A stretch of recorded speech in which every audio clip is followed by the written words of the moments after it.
It starts with empathy, with observation and understanding. The whole field of anthropology, of ethnography was based, or it is essentially taking a page from those books. Instead of saying we have a problem, let's come up with ideas, it says we have a challenge area. Let's go talk to people and understand what their real needs are. What are the real fundamental human needs here? That's what the empathy phase, that first blue hexagon, is all about. Design thinking was originally called human-centered design because it is based on understanding human needs, desires, pain points, challenges. It is from going wide and collecting those stories, those challenges, in a way like going to a conference for 2 days. That's like a microcosm of collecting them rapidly. You collect stories, challenge, you hear from speakers, and then what you do is temporarily you converge on a point of view that you want to solve from. So you said, now that I've collected all this information, I have some empathy, I have an understanding of what's going on. What it's really about is this. That's that green point or green hexagon of definition. That definition gives us a sturdy launching point to go into what we call ideation, or what is more commonly known as brainstorming. Brainstorming is when we go narrow to go wide. We come up with as many ideas and solutions possible. In this phase, this orange phase, where we're flaring, it's actually a more is better situation. We're so used to quality over quantity. Let's make it best before we produce it. That's actually not true always. Sometimes we know that when we have more ideas, we have a higher likelihood of getting a better idea. Quickly, from our ideas, we put them into something tangible. That's prototyping. That's how can we create something, a felt, a look-like experience, so that the people we're solving for in the beginning can react to it. So we know we're on the right track. Prototyping is experimenting quickly and iteratively before we invest tons of resource and money into programming and policy. It's, does this even work? Let's do a quick gut check. That's our mechanism of testing our new solutions and innovations with the people. Where I'm from, the Life Design Lab, we had a phase at the beginning of all this, which is accepting. You can't solve a problem you're not willing to have. That's in your life, that's at a global scale. And so I just want everyone to sit with it. You're accepting, you're 100% accepting because you're here, you showed up, you came to this very specific design thinking session. Well, it's not very specific, but tailored design thinking session where we get to collaborate across the globe. You have accepted that this is something you might want to work on and be part of. But it's interesting, right? To think of it as like, we actually have to accept the problem before we're willing to solve it. First, how can we develop demand-oriented green skills curricula and training? And then how can we measure the impact of green skills development training?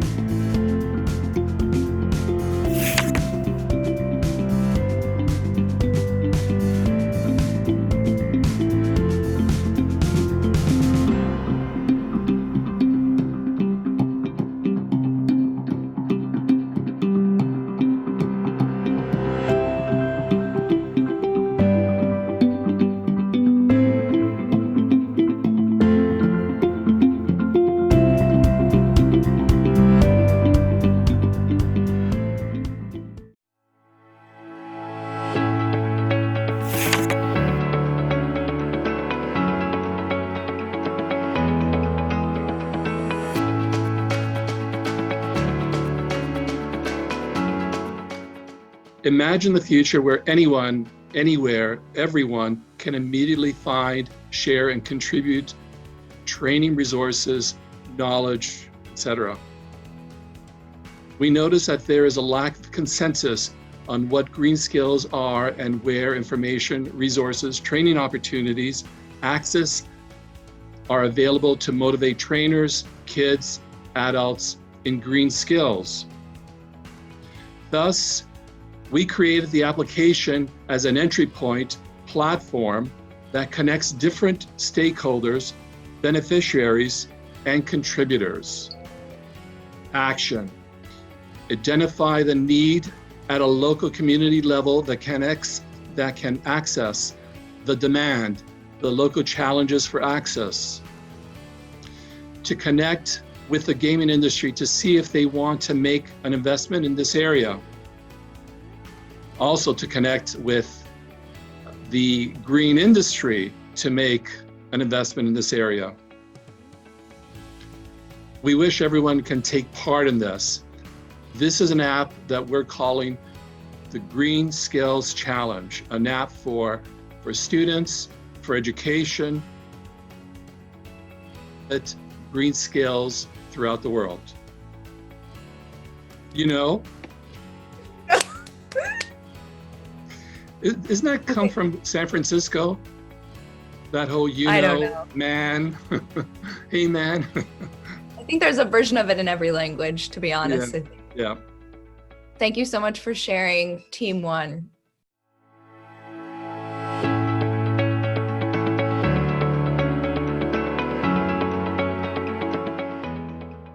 Imagine a world that looks like this.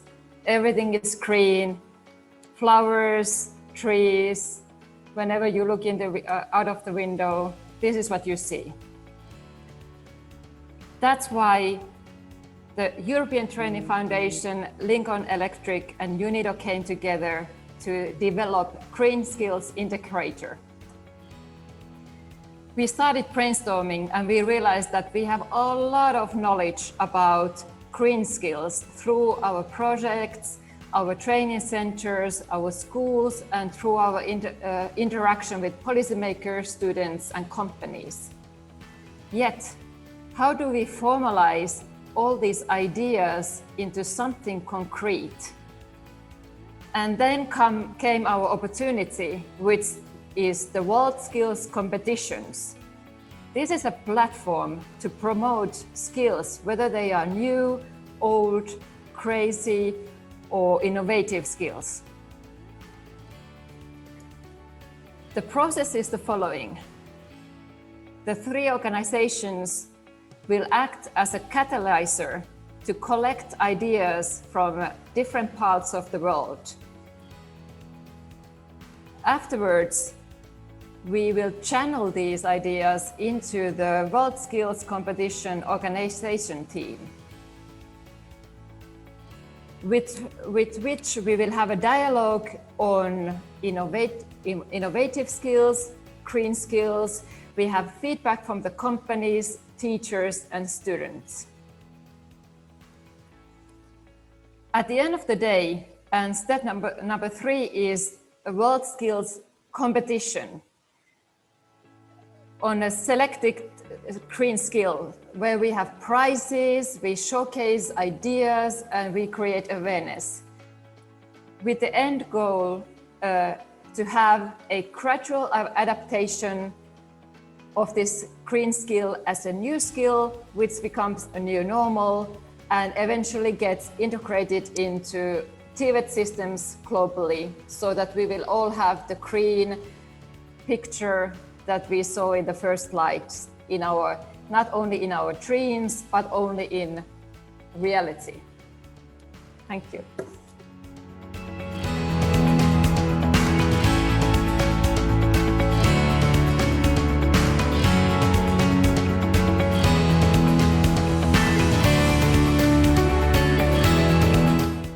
We imagine a future where everybody is engaged for real into green skills to actually deliver on a vision and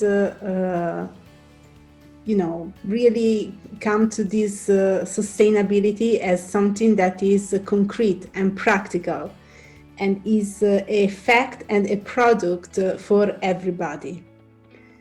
To do that, we need to solve a problem, which is that when we talk about green skills, we all think about different things, or we have definitions and don't help us to really make this change happen. So to bring closer to our vision statement, industries, SMEs, teachers, but also parents and communities, we need actually to gain their understanding and build a purpose statement with them in how these green skills translates into their daily work and how this adds a value for their future. How we will do that? We actually want to create a campaign that brings a bit of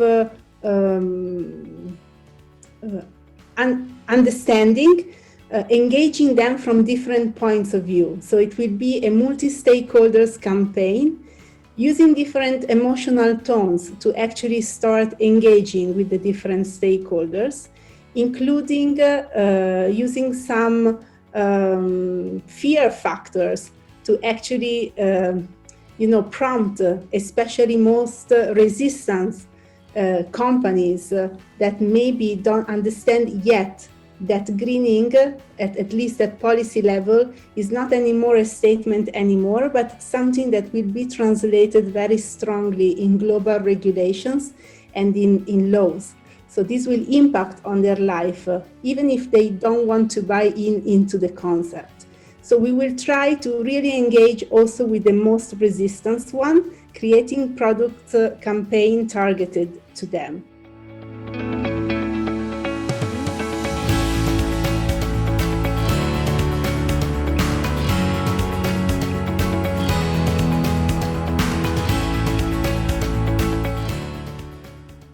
Just to try to be a bit catchy, because the last group we're presenting is the most tough job. So we ensure the gender balance in our group. We don't have the presentation, but we have a powerful and we have a love to bring a presentation.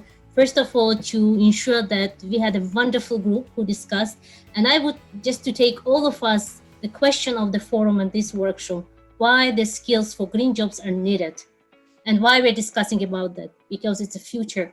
Because it's the future of our generation, ourselves and our planet. So the question was put, why we need to harmonize the classificator to align with TVET system for the skills for green jobs, or green skills. So we put 4 kind of the main controversial question on top of that. First of all, we thought why the actual labor force, young and future generation, future labor force are needed to have those skills for green jobs or green skills. The second question, why the governments, private sectors and employers, they have to think about benefits and cost estimation of integrating skills for green job in the curricula, and why they need to speak about that and to collaborate. And number 3, on the global perspective, why this classificator is needed and why we need to harmonize the skills system and with the skills index to respond to and address the skills mismatch in order to meet demand and supply. And number 4, what are benefits to have an international flora to collaborate on not only definition of the skills for green jobs or skills on green skills, but also how to align our mandates, our programs and the trainings. So now I'm taking you to the second part of our presentation, and Edward will bring you a beautiful cuisine of those ingredients that are needed for that. Edward. Thank you, Tamina. That was lovely. So imagine a system, a platform that unify all the different bodies we mentioned, the governance, the educational systems, the businesses, the financial sector, and it's using enhancing the power of technology, i.e. big data and AI, to help organizations and governments and education systems to automatically classify and identify the greenness of the workforce, manage the demand coming from the industry, and help the educational systems to enhance the curriculum and different trainings are needed by the marketplace. Help the government, the different governments in the world to enhance the policies and the standards around green skills, and at the same time monitor the impact on the economy around those skills. So what we were thinking about is to build essentially a technology that is based on big data, that using power of AI, that it's a number of tools that it starts with businesses. So it plugs into the organizations and help to monitor, classify the existing kind of workforce, to look at the database of resumes, to look at the job descriptions, to look at different behavior data, and give and first of all to build a green skill index, right? So that will give insights to the organizations where they are in terms of greenness of the workforce. The same tool is then will be collecting data from all organizations in the world into a single database, and start providing a single unified view for governments in the world. What are the kind of skill sets? What are the capabilities currently exist globally, and where are the kind of the gaps in terms of greenness of those skills? The same database will also give the ability for different education facilities and centers to build training programs and curriculums to upskill, reskill, build new capabilities for students to address the demand in the industry for those skills.